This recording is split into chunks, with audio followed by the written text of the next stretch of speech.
Tapi ngomongin bantu-membantu, ini ada seorang ibu yang berhasil lolos dari kekejaman majikannya karena dibantu oleh orang sekitarnya. Yuk kita sambut, ini dia Ibu Rohimah, Ibu Ika, dan juga Pak Asep.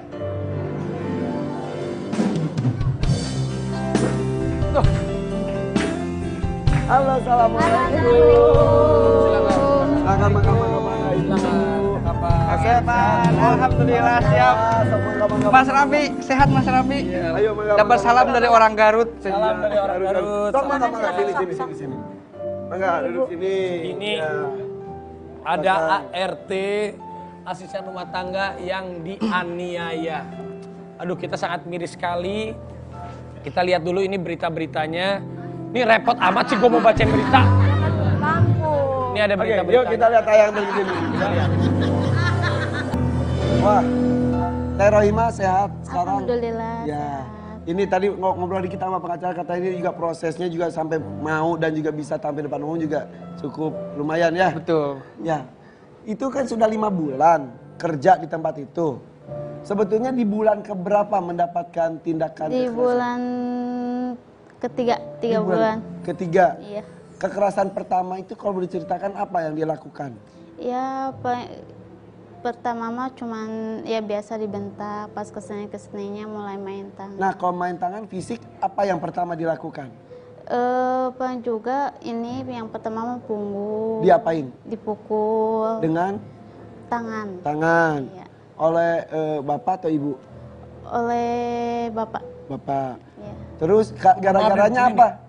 Iya. Gara-garanya kenapa? Kalau lupa matiin lampu. Hah? Lupa mati lampu, hajar. Iya. Apalagi yang pernah dilakukan?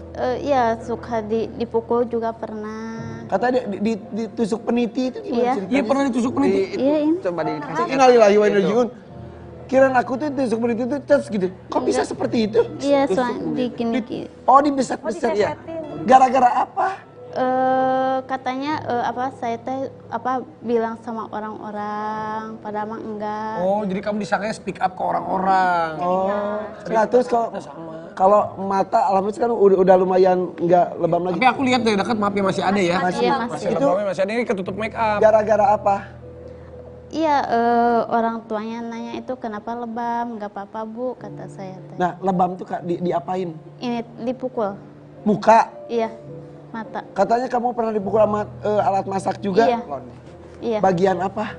bagian kepala sama punggung. Gara-garanya?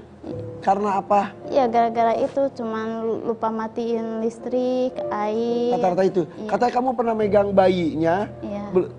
nggak cuci tangan. Iya. Pernah gitu juga. Diapain? Iya, dipukul. Rata-rata pukul. Ya Allah. Kamu tuh kan katanya pernah telepon ke keluarga, Iya. Ibu pernah ditelepon sama Rohimah.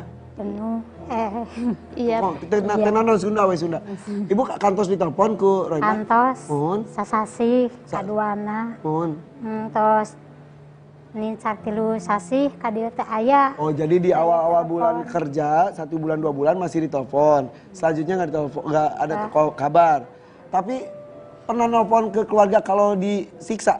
Pernah, iya. Siapa? Ke ibu atau ke siapa? Ke adik perempuan saya. Terus? Cerita kamu ke adik kamu. Iya, pengen pulang, pengen minta jemput gitu. Tapi katanya HP kamu langsung di... Iya, langsung diambil. Diambil. Semuanya disita. Bu, cenama terus pernah nelpon ke Raina. Tapi nanti dijemput wae. Pan sahur ieu cenah teh kenging dijemput saurna teh. Datos nanyungkeun dia hampura seperti itu. Oh gitu. Jadi majikannya Jadi telepon ke majikannya telepon. Gak bisa dijemput. Udah minta maaf kok gitu. Oh. Padahal mah itu teh bohong. Padahal itu gitu. bohong. Iya. Iya. Pak Asep tiba-tiba bertindak seperti ini secepat itu gimana ceritanya? Jadi awalnya itu pas malam minggu ya. Iya. Malam minggu itu Bu Rohimah setelah hari Sabtu siangnya itu didobrak oleh warga ya. Dan sebelumnya saya sampaikan terima kasih dulu kepada warga komplek perumahan di sana, kepada Desa Cilame dan Bapak Camat, Ibu Camat gitu ya, yang ketika pendobrakan bersama warga itu bersama-sama. Jadi turun tangan langsung. Jadi sebetulnya warga tidak main hakim sendiri. Justru dalam undang-undang kan diperbolehkan ketika ada orang yang memerlukan pertolongan, lalu kita itu wajib memberikan pertolongan. Justru kalau tidak memberikan pertolongan kita bisa kena sanksi hukuman gitu. Nah, terus setelah itu dibawalah Ibu Rohimah ini ke rumah seperti yang tersebar dalam video-video tersebut gitu ya. Memang Ibu Rohimah awalnya bisa kita lihat wajahnya seperti gimana gitu ya. Setelah itu singkat cerita dibawalah ke Polres. Dari Polres kebetulan Pak Kepala Desa ini Pak Aas adalah sahabat saya di kampus di Unisba. Oh, gara-gara. Betul, dekat dengan saya akhirnya malam-malam menghubungi sekitar 7:30 menghubungi saya. Pak Asep ini ada korban kekerasan ART katanya gitu, tapi dari Desa Panggerenan. Saya kaget begitu. Nah, ketika video call di sana, video call dengan ini apa dengan Pak ini dipadahkan Ibu Rohimah. Akhirnya saya nggak langsung banyak pikir, saya langsung berangkat tancap gas ke Polres Cimahi untuk mendampingi Ibu Rohimah. Dilaporkan dan sampai sekarang betul. Proses hukum ya. Iya, betul. Kita coba video call langsung sama Pak GG ya. Pak GG ini keamanan lingkungan di daerah tersebut. Betul. Coba ya. Kita akan langsung menghubungi. Assalamualaikum, Pak GG. Pak GG, selamat pagi. Assalamualaikum. Waalaikumsalam, selamat pagi. Ya, Pak GG, maaf ini kita sedang ngobrol tentang Bu Rohimah. Bagaimana ini ceritanya masyarakat sekitar itu kecurigaan awalnya karena apa, Pak GG? Kecurigaan awalnya pada malam hari tetangga sebelah ada yang laporan terhadap saya melalui ketua keamanan di RT. Bahwasanya di sebelah rumah itu suara tangisan terus pada waktu malam-malam itu. Nah, kami dengan warga berencana itu sebetulnya hari Minggu sebelum kejadian tersebut, kami akan bertanyakan terhadap rumah tersebut gitu. Ada apa suara tangisan? Tetapi mungkin Allah atau Tuhan berkehendak lain. Pada waktu itu kebetulan saya juga lagi di tempat kerjaan ya di perumahan ya, kebetulan saya juga keamanan di perumahan. Ada telepon dari Pak Amir, ketua keamanan di RT, Pak GG. Itu ada warga lihat katanya di dalam rumah itu ada sesosok inilah manusia yang fisiknya gitu tidak normal. Iya, karena bisa terlihat dari kaca juga kok tidak salah ya? Iya, lihat dari kaca itu menurut warga. Telepon saya langsung datang ke TKP itu. Tapi sepi, belum ada siapa-siapa. Cuma saya panggil-panggil, alhamdulillah.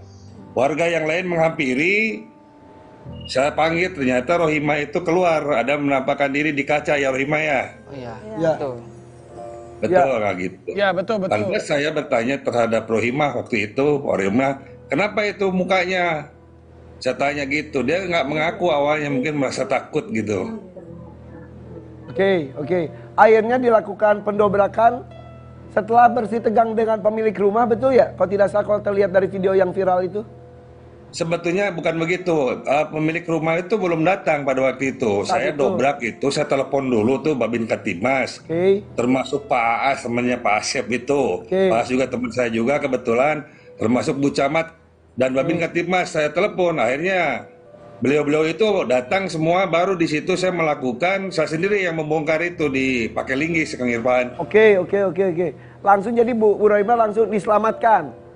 Langsung Bu Rohimah diselamatkan, dibawa ke rumahnya Pak Aris, dan oleh ibu-ibu mungkin disitulah Rohimah merasa yakin bahwasanya dirinya ada yang menolong gitu. Jadi kalau boleh tahu, maaf, di rumah tersebut selain ada Bu Rohimah ada siapa lagi? Saya kira tidak ada siapa-siapa, cuma Rohimah sendiri. Dan kondisi dikunci dari luar? Kondisi dikunci di luar, gerbang pun dikunci juga. Oke, kondisi Bu Rohimah saat itu seperti apa, boleh diceritakan nggak?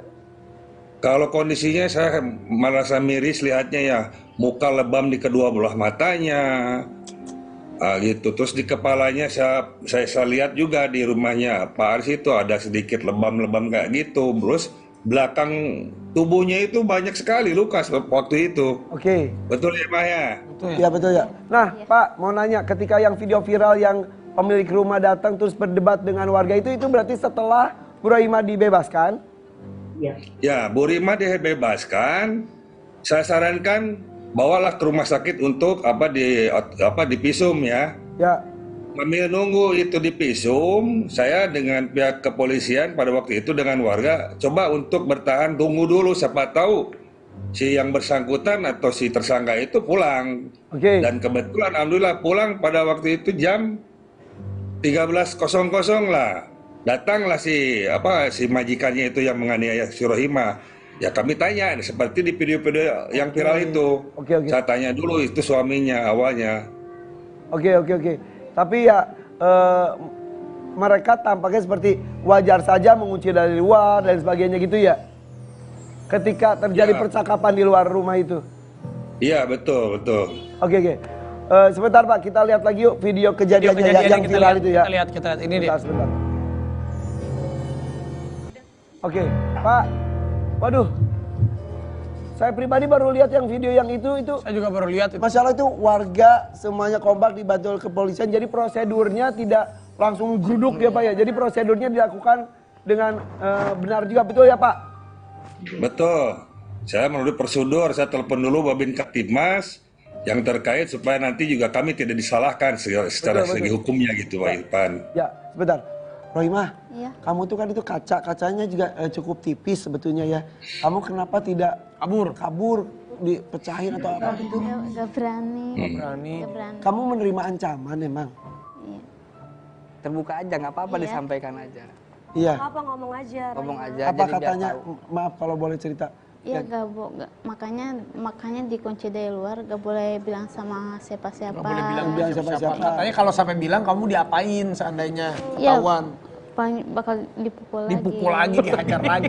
Jadi dia nggak berani. Oh. Pak Gege, hatur nuhun Pak Gege atas informasinya ya. Saya doakan sehat selalu Pak Gege. Salam buat warga juga semuanya, Bu Camat dan lain sebagainya.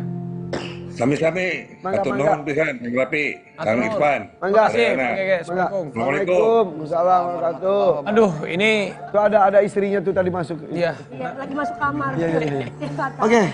Aduh, Bu Ika gimana? Lega ayeuna tos kasalamatkeun. Nama lega.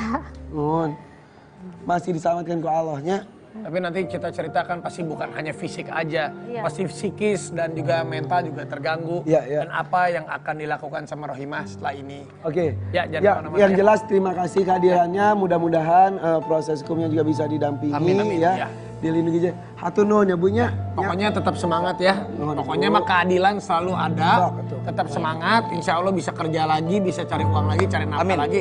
Kalau ada apa-apa suatu hari seperti ini, jangan lupa untuk beranikan diri, speak up, bicara. Pasti banyak yang bantuin Nah, kamu. itu Insya Allah, dia. ya, oke. Sekarang kan dunia sosial mah luas. Iya. Ya Betul. kan? Sosial media. Iya, sosial media maksudnya. Nuhun Pak Ya, Seh, udah jadi cukup. intinya untuk para asisten rumah tangga gitu, para asisten rumah tangga. Jadi jangan merasa karena gara-gara kita ini sebagai pekerja asisten rumah tangga terus tidak ada perlindungan hukum.